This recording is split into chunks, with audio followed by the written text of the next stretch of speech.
Hi, this is Sarnam from FESquare. Today we're going to talk only about real estate. This video is specially dedicated to all the real estate lovers, the first-time home buyers, and the real estate investors. So, what we're going to talk about in this video, we're going to talk the different kinds of real estates which are available to buy or invest or to buy and sell. So, what are the different kinds of real estate? Is residential, commercial, raw land, and also industrial. These are the 4 kinds of real estate. So today we're going to talk only about real estate. So stay tuned, stay happy, and stay brisk. We're going to learn something new today.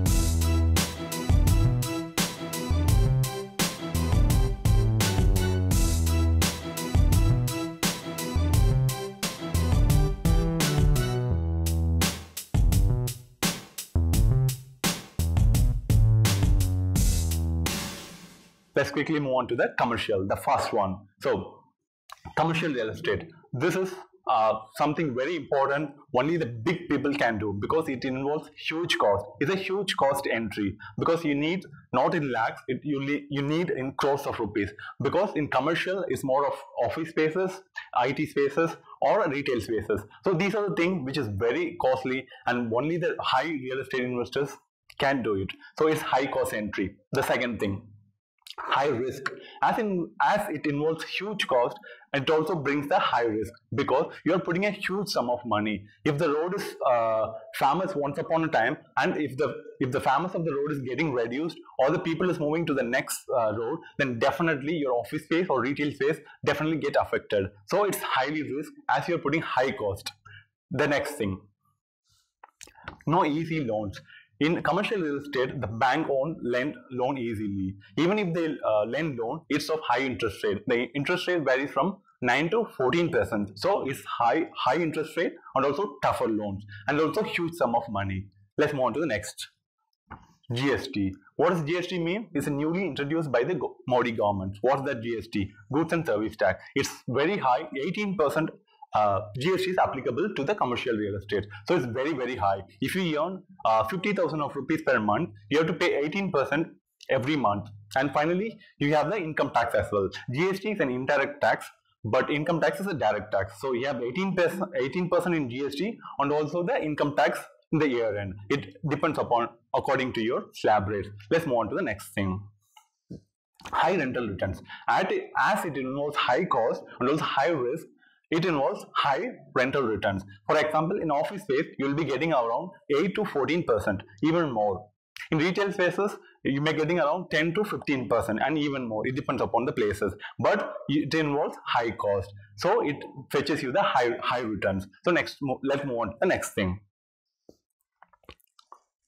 Less liquidity. What does that less liquidity means? Liquidity means how easily you can cash it out. As it is a big property or a big size retail space or office space, you have very less potential buyers. That means only few investors can buy and sell the huge chunk of office space or a retail space. So it's less liquidity. You cannot sell it very quickly and exit out of the property. You cannot cash it out very quickly. So it's less liquidity and also it has less potential buyers. So these are the things with commercial real estate. Let's move on to the residential. Residential real estate is the place where our company specializes. We have huge property in Chennai, Bangalore, and Coimbatore. So let's go one by one in residential real estate. So first thing, low cost entry. You can enter into residential real estate with very few lakhs of rupees. For example, if you have 5 to 7 lakhs in savings and you have eligibility for loan, then definitely you can qualify for loan and you can buy a residential real estate. So it's low cost entry and bit easy for everyone to enter. Next thing, low risk. As it involves only low cost and also there are more potential buyers, the risk factor is very low when compared with commercial real estate. So residential is bit low risk because the Indian population keeps on increasing. Everyone needs roof over their head. So somehow your house will get sold. So it's of low risk. Next, easy loan. The housing loan is one of the easiest loan you can get from the Indian banks. So it also comes with a low interest rate. The housing loan interest rate varies between 8.35 to 9.5. So low interest rate. So it's very easy to get a loan and also at a low interest rate. Let's move on to the next. 0% GST. This is why I love residential real estate. We do only residential real estate because it's 0% GST. There are only very few goods which is left over by the Modi government without GST. That is residential real estate. So I love residential real estate very much because it involves 0% GST. That means you don't need to pay any GST tax like commercial or industrial. So I love residential real estate because it has only 0% GST. You don't need to pay GST at all. Let's move on to the next. High liquidity. High liquidity means you can sell it out very easily. In commercial, as it involves huge building and huge retail spaces, it takes some time in commercial. But in residential, it's a smaller spaces, and also there's a huge demand, more potential buyers. That means the population keeps on increasing, so they need roof over their head, so they will easily buy a home. So it's more of liquidatable. That means you can easily sell it and cash it out. So it's more liquidity. Then more buyers. As I said before, there are more people who are looking to buy a home, so you can easily sell it to them. So we have more buyers to sell and more potential buyers to easily sell it and exit out of your property. Let's move on to the next. Decent rental returns. It fetches you around 4 to 6%. In some cases, it will be very low as 3%, but there are chances for from 3% to 6% rental returns. As it involves only very small amount of money, the return is also not very high at commercial real estate, but overall the risk is low and easy entry. But the return also decent. It's not very low, it's decent. If you invest on a prime property, definitely you can fetch rental return around 4 to 5%. So it comes with a decent rental return. So this is with residential real estate. Let's move on to the next one. Raw land or a plot. It's a plot without any building. It's a raw land, bare land. Let's go one by one. First thing, low cost entry is possible. If you look for buying a huge parcel of land, then definitely you need big money. But in plot, if you go for small plot, then definitely you can buy with a small amount of money. So it's of low cost. Low cost entry is possible in land. Then high risk. Why I say high risk in land is because of approval process. If you're not able to get approval for your land, then the land is utter waste. You can't do anything. You can never plan anything. You can never build anything. So approval is very, very, very important in land. And also you have to get legally verified from the lawyers. So these are the very important things. You have to have it in your mind in time of buying a land or a plot. Let's move on to the next thing. No rent. As you don't have any building or any office space or retail space, no rent. It's very rare cases you can let your land for rent, but it's very uncommon in the Indian real estate. So no rent, no GST. Let's move on to the next. No easy loans and high interest rate. Same thing like commercial. The Indian banks will offer loans only to the residential real estate. They don't offer loans to commercial or a land, because it's less risky, less buyers are available to buy the land or a commercial space. So it's very tough to get a loan for land. Even if you get the loan in a mortgage system, it's of high interest rate. The interest rate varies from 9 to 14% in case of commercial or land. Let's move on to the next thing. More buyers for small plots. If you have small plot, then definitely you have more buyers. But if you have large parcel of land, it's more than 1 acre or 2 acre, then definitely you have very less buyers, less potential buyers. So if it's a small plot, high liquidity, that means you can easily exit. If it's a large chunk of land, then it's very low liquidity. That means it's not very easy to exit from the large parcel of land. Let's move on to the next thing. High returns. Here you don't have any rental returns. You get the returns only when you sell your land. So if you invest your property in a prime location, for example in Chennai, if you have invested in prime port of GST or ECR, OMR, or in Bangalore if you look at Electronic City, Tanisandra or Whitefield, or in Pune if you see Vagoli, or in Hyderabad if you see High Tech City, Manigonda, Kachibowli, these are the places. If you have invested small amount of money in a small size of plot, then definitely you can fetch a high return in case of land, because land is always in a demand. So for small spaces, small size of land, then it's high liquidity and also high rental returns. If you buy a large chunk of land, it's less liquidity. There are chances for high returns, but it takes some time. So these are the things with land. Let's move on to the industrial real estate.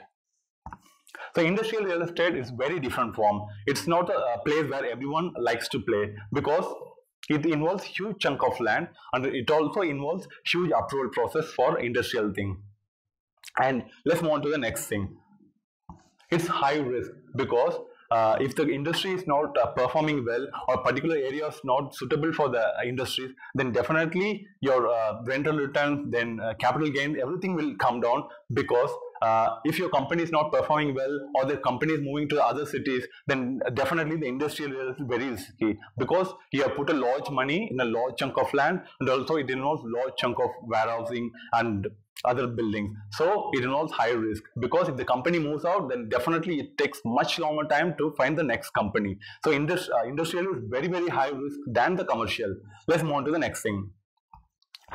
Again, the tougher loans. You cannot get loans easily as like a residential real estate. You have to really work hard in getting a loan because the bank is not willing to accept to lend loan to the industrial or commercial or raw land. Even if they lend loan, the interest rate will be very high, between 9 to 15%. So let's move on to the next thing. It's 18% GST rate. Again, it's very high. The GST is goods and service tax, which was introduced by the Modi government. For industrial also, it's 18% tax rate.